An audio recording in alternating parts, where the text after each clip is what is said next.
एक शहर में चोरों का आतंक ज्यादा बढ़ गया था। पुलिस स्टेशन में कभी कोई रिपोर्ट लिखवाने आता तो कभी कोई।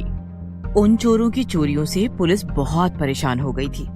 फिर एक दिन पुलिस स्टेशन में एक मीटिंग रखी गई, जिसमें चोरों को पकड़ने के लिए योजना बनाई गई। और उस योजना से पुलिस ने पूरे शहर के चोरों के नाक में दम कर दिया था। पुलिस एक के बाद एक चोरों को पकड़ रही थी। उन चोरों में से एक चोर बहुत चालाक था और वो ही पुलिस के हाथ नहीं आता है और जैसे तैसे बचकर एक जगह जाकर छिप जाता है और अपने आप से बोलता है, मुझे कुछ दिन के लिए ये काम छोड़ना होगा और इस शहर को भी छोड़ना होगा। क्यों ना मैं अपनी वेशभूषा बदल लेता हूँ, नहीं तो ये पुलिस वाले मुझे भी जेल में बंद कर देंगे। वो ये सोच ही रहा था कि तभी उसके आगे से एक साधु जा रहे होते हैं। अरे वाह, मैं भी साधु बन जाता हूँ, क्योंकि इस दुनिया में लोग चोरों को जूता मारते हैं, लेकिन अगर वही चोर साधु बन जाए तो उसके पैरों में पड़े रहते हैं। वो पुलिस से छिपता हुआ एक दुकान से साधु के कपड़े खरीद लेता है और साधु बनकर घूमता है। वो अब चंपक चोर से चंपक साधु बन जाता है। कुछ दिनों बाद ऐसे ही घूमते हुए वो एक गांव की ओर निकल जाता है।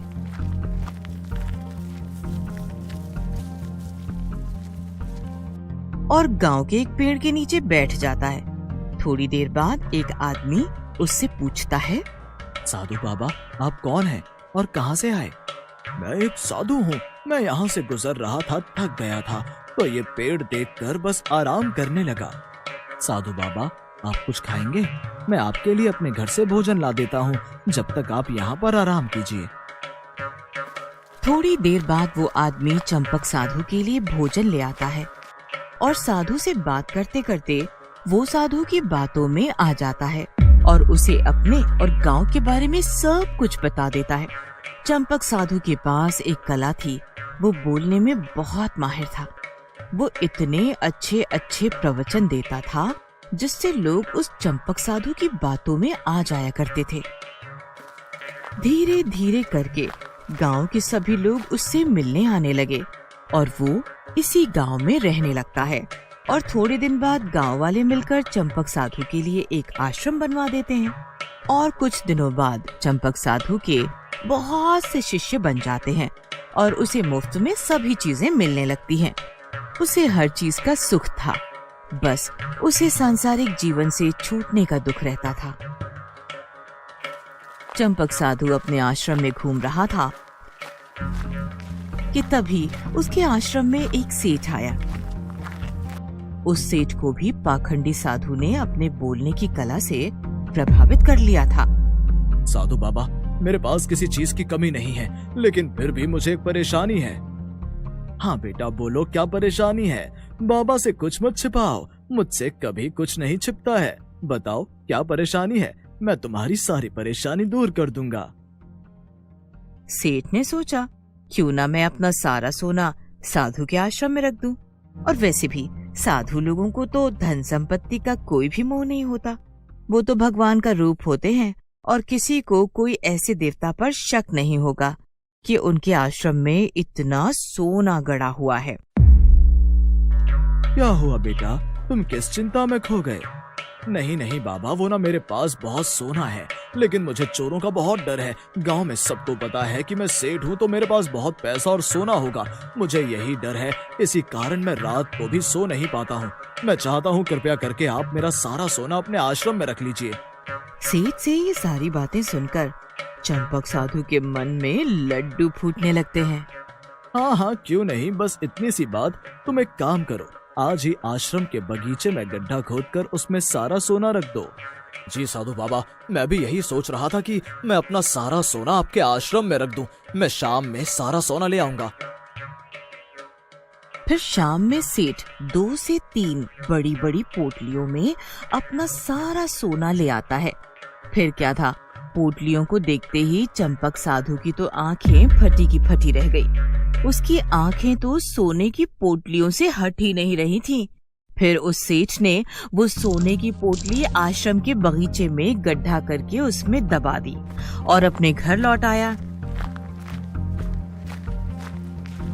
सेठ को लगा कि अब तो मेरा सारा सोना साधु बाबा के पास है, वहाँ मेरा सोना सुरक्षित है। और वो रात को आराम से सोया। सेठ तो सो गया, लेकिन अब चंपक साधु को नींद कहाँ आनी थी। वो रात भर उस सोने के बारे में सोचता रहा। फिर तभी वो चंपक साधु अपने आप से बोलता है, अगर ये सोना मुझे मिल जाए तो मैं अपना पूरा जीवन आराम से गुजार सकता हूँ। कुछ समय बीतने पर साधु ने एक योजना बनाई। उसने सोचा कि वो इस सोने को लेकर चला जाएगा और सेठ को शक न हो, और अब इस गांव को छोड़कर जाने की बात कहेगा, ताकि सेठ को ये न लगे कि साधु उसका सोना लेकर भाग गया है।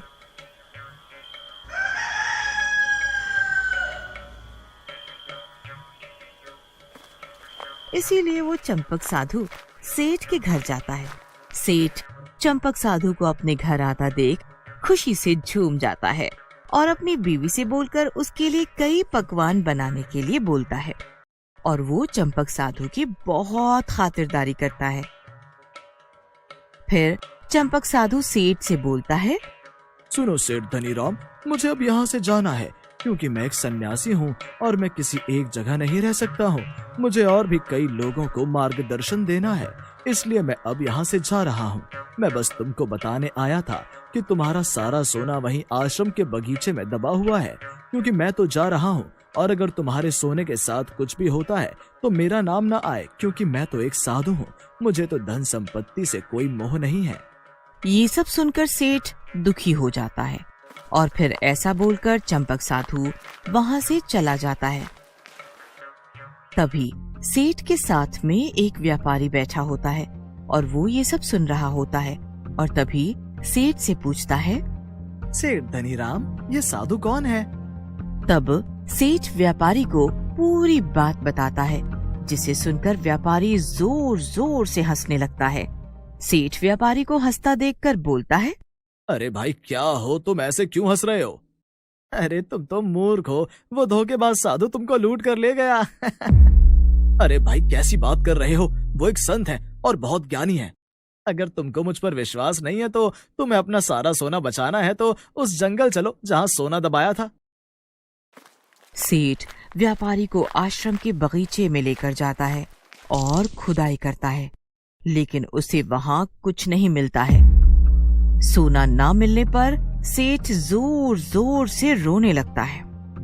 अरे भाई सेठ धनीराम, ये वक्त रोने का नहीं है, जल्दी चलो, वो धोखेबाज साधु अभी दूर तक नहीं गया होगा। फिर जल्दी से भागते हुए वो दोनों पुलिस स्टेशन जाते हैं और पुलिस को सब कुछ बता देते हैं। फिर पुलिस उस धोखेबाज साधु को ढूंढ लेती है। पुलिस इंस्पेक्टर गांव में सभी को बताते हैं, ये वास्तव में कोई साधु बाबा नहीं, ये एक चोर था जिसने अपनी बोलने की कला का इस्तेमाल करके कई लोगों को लूटा है और पुलिस से बचने के लिए इसने साधु की वेशभूषा धारण कर ली है। फिर पुलिस चंपक बाबा उर्फ चंपक चोर को पकड़कर जेल में बंद कर देती है। और इधर सोना मिलने के बाद सेठ की जान में जान आती है।